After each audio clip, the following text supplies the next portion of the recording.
Most people stay in situations that no longer fit because they're afraid of letting people down. But here's what I've learned. Even when you stay the same, the world will keep changing around you. The question is, will you evolve with it or resist it? You don't have to become someone else. You get to become a deeper, more fully expressed version of you. And when you create space for that, the right opportunities, the right connections, they will meet you there. Hi, welcome to the Connect with Sheila Botelho podcast. I'm committed to helping you reconnect to your purpose, elevate your well-being, and build your version of a happy, successful life. On today's solo chat, I want to share a story from my own journey, and one that in many ways set the stage for the work that I do today. It's a story about expansion, but not the kind of expansion we typically hear about, where you push harder, you do more, you achieve bigger. This was really about an expansion that began in a much quieter place, a space of listening, a space where I was noticing what was going on around me, how I was operating, and also a space of allowing. And it started more than a decade ago. At the time, I had a thriving wellness business with my husband, and I really loved it. I loved seeing the people have light bulb moments about their wellness, seeing them take care of their bodies, seeing the results from them doing that, seeing their energy improve, and the choices in their life opening up because they had a new lease on life. But beneath that, a subtle whisper had begun, a nudge that wouldn't leave me alone, and it was telling me, there's more for you here. There's a bigger conversation you're meant to be in.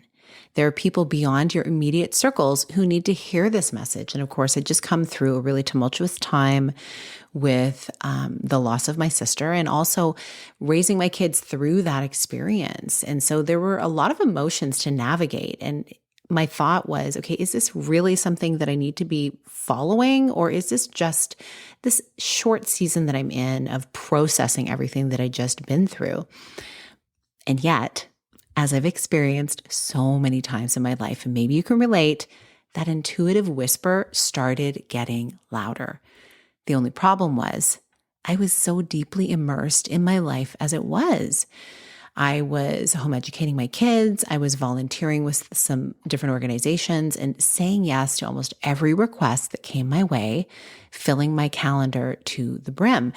And I had created a rhythm of life that looked really good on the outside, but I was starting to feel kind of heavy on the inside because I'm one of those people that needs to have spaciousness, not only for the ideas to land, but really for sorting through and organizing them. And so it was in this season that I picked up a book that changed everything for me. The book was called Thrive by Arianna Huffington. And the moment that I opened that book, it was as if someone had put language to the very thing I had been sensing. Now, she was talking about her own version of heading companies, and she had had a really big crisis situation with her own well-being in her work physically, and that's what woke her up. And really what this book spoke about was a deeper definition of success, one that didn't just include the financial trappings or the numbers on a spreadsheet that were successful, but one that included well-being, wisdom, wonder, and giving. And as I read, something in me softened and something also strengthened. It really was like receiving permission to pursue what I already knew in my bones was true. And that was a moment that the deeper work began. I didn't just, of course, suddenly abandon everything that I was doing. Obviously, I couldn't do that. But I did start asking better questions when things came up in front of me. I started paying attention to where I was saying yes from habit and not alignment. And I began noticing where my calendar felt really draining and not nourishing. And over time, slowly but surely, I began this process of creating space. It felt kind of weird at first, too. It actually wasn't easy. I had built relationships and commitments over years. And there was a part of me, I know maybe you can relate to this too, I was afraid to let people down. But this time it was different. It was as if I had outgrown the version of me that needed to say yes out of fear or obligation. And in its place was someone who was ready to say yes to her deeper calling. And so I started lovingly releasing. I stepped away from certain roles. I declined new opportunities that just did not align. And, there were even some friendships who had been long held friendships that there just was less and less space for. And it was like a natural letting go that just happened over time. And it was right on time. And I ended up building intentional white space into my life. And here is the beautiful part. As soon as I created that space, a brand new energy rushed right in. And I was introduced to several incredible women leaders who were doing revolutionary work. And it was so aligned with the new direction I was moving toward. I literally called it in. I think about it now, and it's not like I sat down and had a plan of, I'm going to reach out and search for these types of people or organizations or memberships to be a part of. They just literally emerged in front of me. So the cool thing about this, they were not trying to convince me of anything. They were simply embodying this new paradigm of leadership and business that I also was feeling called into. And when I was in their presence, watching how they led, how they lived, and how they honored their well-being themselves, while also building incredible impact, I just felt like it was exactly what I needed. It was like a breadcrumb on my path that I could follow. And I was no longer doing this in isolation. All of a sudden, I was being held in community, in proximity to women who reflected back to me what was possible. And I'm talking women from all walks of life, the creative arts, the corporate world, people who were leading foundations, like all kinds of individuals doing such interesting work. And this is what I see again and again, not only in my own life, but in the lives of so many people that I work with now, especially women, frankly. And it's this: we often stay in situations that are no longer a fit. We stay because it feels safe. We stay because we don't want to disrupt the status quo. And frankly, we stay because it's what we know. But here's what we need to remember.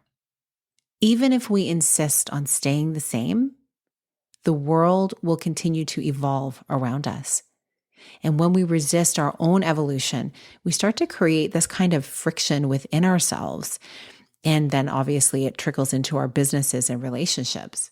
But expansion isn't about abandoning who we are. This is something that I think held me back a bit too. I knew that, certainly through life we change, but I wanted to make sure that I kept my grounding. And so when I thought about this, I started to realize it really was more about becoming a deeper, more rooted, fully expressed version of myself. And it's true for you too.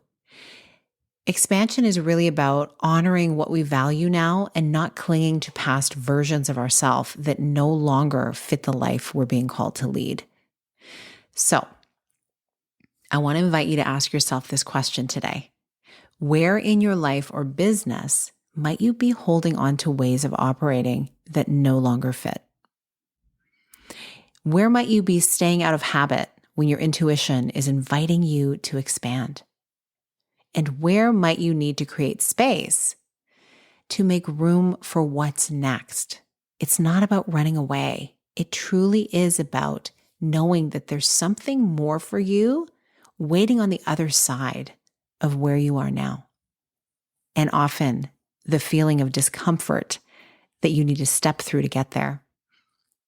And I also want to speak to something else here, something that's really important, especially in our fast-moving, hyper-digital world. When we make this decision to evolve, our minds often will leap ahead. Like they're ready to move at lightning speed, but our bodies truly, truly need time to integrate. And I want to say that to you, and I want you to know it's totally okay. It's actually the best part. It's just part of the process. It's what allows us to remain human, to stay connected to our essence, even as we step into bigger arenas of leadership and impact. Now, one of the most pivotal experiences for me in this regard actually came years later during a trip to Lisbon. I never would have expected it would happen this way, but I just find it so interesting how we learn these things. So I had just completed a business retreat and my family had flown in on my birthday and we'd had a lovely meal and the sun was shining and it was stunning that summer. And as I was reflecting on just everything we'd been experiencing already, I suddenly experienced my first hot flashes. And at first I thought it was really just the heat or maybe travel fatigue because it was hot. It was the middle of July. But as I sat with it, I realized there was more beneath the surface. And it was really my body telling me, you're in a new season now. You cannot lead or operate the way you always have. You need new rhythms and you need deeper nourishment. And there's so much more to that story. Oh my goodness, stay tuned. I'll be sharing. But that experience has stayed with me because as much as the world tells us to push harder, to override our signals, true expansion honors the wisdom of the body. And in many ways, this is the gift of the time that we're living in. Because who knows, maybe all of these technological advancements will finally give us the precious time we have been craving for decades to unplug, to reconnect deeply to our souls, our source, our environment, and with each other. But it begins with us. We don't need to change who we are at our core, but we do get to become the next truest version of ourselves. That, in my understanding, is the path to fulfillment. That's the path to sustainable impact.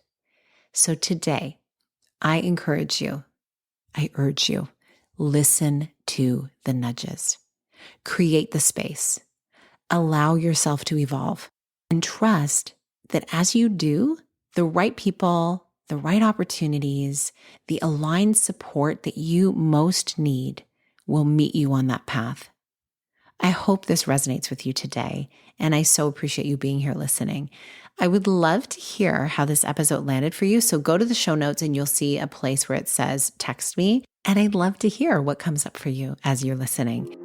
Also, feel free to go over and give a review on Apple or Spotify so that I can keep bringing aligned conversations your way. When you leave those reviews, that actually boosts it up in the algorithm so that people are able to see the podcast. I so appreciate you. Stay true to you, and I look forward to seeing you on another episode. Big blessings.